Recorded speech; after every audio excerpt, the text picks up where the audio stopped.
పద్మావతి దగ్గరికి అను వచ్చి ఇలా అంటూ ఉంటుంది.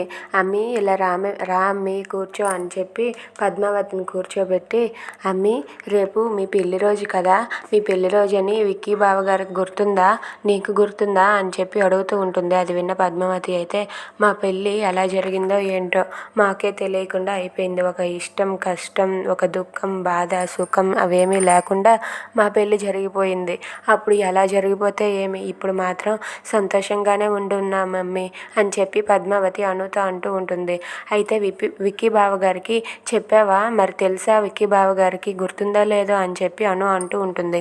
అది విన్న పద్మావతి అయితే, నువ్వు ఇప్పుడప్పుడే చెప్పకు, ఆయనకి గుర్తుందో లేదో చిన్న టెస్ట్ చేద్దాం, నేనే ఆయనకి సర్ప్రైజ్ ఇస్తానమ్మీ అని చెప్పి అనుతో పద్మావతి అంటుంది. అది విన్న అను అయితే, అదేం కాదులే అమ్మి, విక్కీ బావగారికి ఖచ్చితంగా గుర్తుంటుంది, బావగారు గుర్తుపెట్టుకొని నిన్ను చాలా హ్యాపీగా చూసుకుంటారని చెప్పి అను పద్మావతితో అంటుంది. ఇంతలో ఆర్య అయితే విక్కీతో ఇలా అంటూ ఉంటాడు.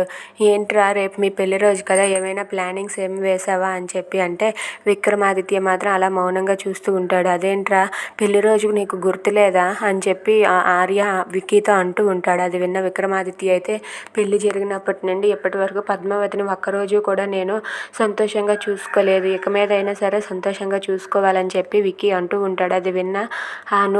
అది విన్న ఆర్య అయితే, సరేలేరా ఇప్పటి వరకు ఏదో జరిగిపోయింది, ఇక మీద అయినా సరే మీరిద్దరూ హ్యాపీగా ఉండండి, రేపు మీ పెళ్లి రోజు కోసం పద్మావతి కోసం నువ్వు ఏదైనా ప్రిపేర్ చేయరా అని చెప్పి అంటూ ఉంటాడు. Thanks for watching friends. Please subscribe our channel. Thank you.